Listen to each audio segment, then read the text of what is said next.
என்ன கேட்கிறார்கள் கேட்டா, சவுதியில இந்த குறைந்த ஊதியத்தில் வேலை செய்யக்கூடிய லேபர் விசாவில் போனவர்களுக்கு இந்த உம்ரா ஹஜ்ஜி இதெல்லாம் செய்வதற்கான அந்த அந்த அந்த தகுதி அவங்களுக்கு இல்லைங்கிறதுனால அவங்களுக்கு அந்த விசா கிடைக்காது. அதனால என்ன பண்றாங்கன்னு கேட்டா, ஒரு பொய்யான சில ஆவணங்கள்லாம் உண்டாக்கி போர்ஜரியா சில செட்டிங் எல்லாம் பண்ணி அதை சில பேர் என்ன செய்யறாங்க, அந்த மாதிரி அவங்களுக்கு இந்த விசாவுக்காக வேண்டி ஏற்பாடு செய்து கொடுக்கறாங்க. இந்த மாதிரி அவர் செய்யலாமா, இந்த மாதிரி பொய்யான ஒரு ஆவணங்களை தாக்கல் செய்து ஹஜ்ஜி உம்ராவுக்கு போகலாமா அப்படிங்கிறது கேட்கிறாங்க. முதல் விஷயத்தை நம்ம விளங்கிக் கொள்ள வேண்டும். ஹஜ்ஜிங்கிறது நமக்கு விதிக்கப்பட்ட ஒரு கடமை. உம்ராங்கிறது இது கடமை இல்லை, நம்ம விரும்பத்தக்க ஒரு ஒரு சுன்னத்தான ஒரு விஷயம். உம்ரா கடமைன்னு சொல்லக்கூடியவங்க இருக்கிறாங்க. என்ன வாத்திமுல் ஹஜ்ஜ உல் உம்ரத்தல் இல்லா, ஹஜ்ஜையும் உம்ராவையும் அல்லாஹ்வுக்கு பூர்த்தி செய்யுங்க அதுவும் இருக்கிறது. இப்ப இப்ப அந்த ஹஜ்ஜி கடமைன்னு சொல்லும் பொழுது யாருக்கு கடமை அப்படிங்கறது அல்லாஹ் என்ன சொல்றான்னு கேட்டா, மனிஸ்ததா இலைஹி சபீலா, யார் போக்குவரத்திற்கு சக்தி பெற்றவராக, சபீல்னாலே போக்குவரத்து தான், போக்குவரத்திற்கு சக்தி பெற்றவராக இருக்கிறாரோ அவருக்கு தான் அந்த ஹஜ்ஜே கடமை. அந்த போக்குவரத்துக்கு சக்தி ஒருத்தருக்கு இல்லை என்று சொன்னா அவருக்கு கடமை கிடையாது, அல்லாஹ் அவரை கேட்க போறது கிடையாது. அந்த சபீல்னா என்ன அர்த்தம், காசு பணமும் அந்த சபீல்ல அடங்கும், வாகன ஏற்பாடுகளும் அடங்கும், அரசாங்கம் கொடுக்கிற ஒரு அனுமதியும் அடங்கும். கோடி கோடியா வச்சிருக்கிறாரு, அவருக்கு விசா கிடைக்கல, அவருக்கு ஹஜ் கடமை கிடையாது. ஏன், சபீல் இல்லை எனக்கு. ஆனா அல்லாஹ் என்ன செய்யறான், சபீல தான் காரணம் காட்டுறான்.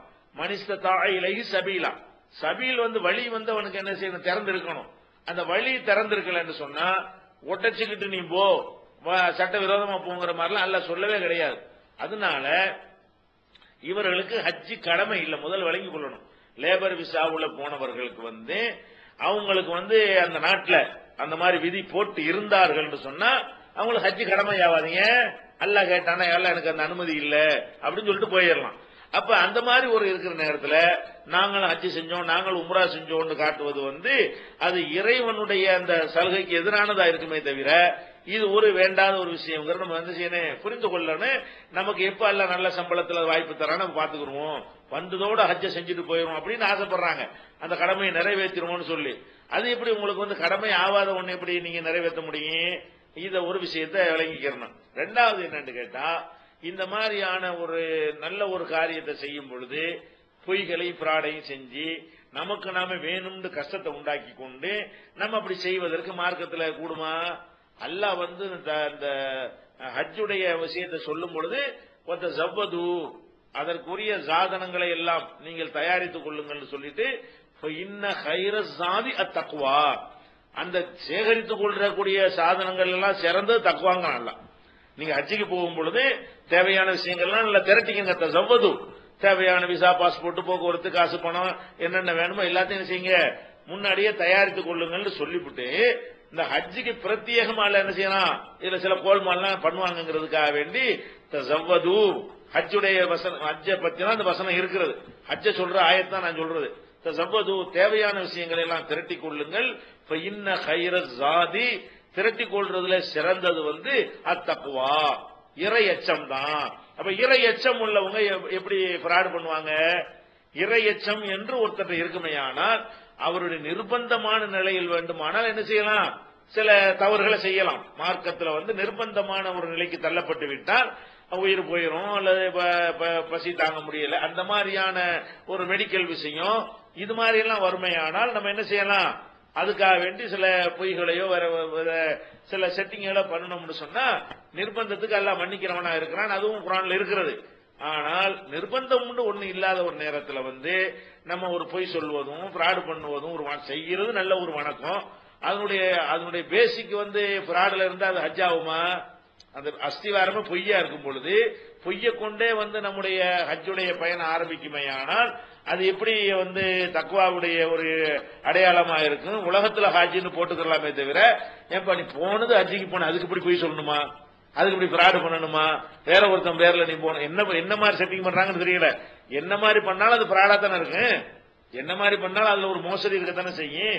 அப்ப இந்த மாதிரி மோசடி எல்லாம் பண்ணி செய்யலாமா அப்படிங்கறத நம்ம என்ன செய்யணும், அல்லாஹ் சொல்லி காட்டுறோம். அதே மாதிரி இந்த ஹஜ்ஜில மட்டும், இந்த ஹஜ்ஜிக்கு மட்டும் ஸ்பெஷலா எல்லாத்துலயும் மனுஷன் தப்பு செய்யறவனா இருந்தாலும் ஹஜ்ஜில குறிப்பிட்ட எல்லாம் என்ன செய்யறான், வலா ஜிதால வலா ரஃபஸ வலா ஃபுசூக வலா ஜிதால ஃபில் ஹஜ்ஜி.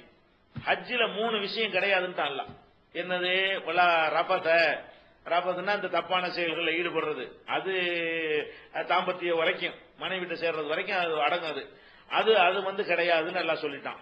வலா ஜிதால, ஜிதால்னா வந்து வீண் தர்க்கங்கள் பண்ணுவது, சண்டை சச்சரவுக்கெல்லாம் வேலை இல்லை. வலா ஃபுசூக, ஃபுசூக்னா பாவம், பாவங்கள் செய்வது கிடையாது. ஹஜ்ஜில பாவத்துக்கு வேலை கிடையாது. செய்ய போறது பாவத்தை எல்லாம் கழிக்கிறதுக்கு போறீங்க, அதுலயே ஆரம்பிக்கிறதே பாவத்திலையா? பொய் பாவம் தானே, மோசடி வந்து பாவம் தானே, தவறான ஆவணங்கள் வந்து பாவம் தானே. அப்ப அந்த மாதிரி எல்லாம் பாவங்களை இங்க கூட என்ன செய்யறாங்க, சவுதியில வந்து பெண்கள் ஹஜ்ஜிக்கு போறதுக்கு வந்து அனுமதிக்க மாட்டேங்கிறாங்க, மகரம் இருந்தா அனுமதிக்கிறாங்க. ஆனா ஹஜ்ஜிக்கு அது தேவையில்லைன்னு நம்ம வந்து அதுக்குரிய ஆதாரங்களோட விளக்கி இருக்கிறோம். ஆனா சவுதி அரசாங்க சட்டம் என்ன, மகரம் வேணும்னு சொல்லி அதுக்காக என்ன பண்றாங்க தெரியுமா? யாரோ ஒருத்தனை இந்த பொம்பளைக்கு வந்து அண்ணன்னு சொல்லியோ தம்பின்னு சொல்லியோ தாய் மாமான்னு சொல்லியோ பொய்யான சர்டிபிகேட்டை உண்டாக்கி மகரம் சர்டிபிகேட் வாங்க. இதெல்லாம் பொய். அந்த பொம்பளை போகணும், போகாம இருந்துட வேண்டியதான.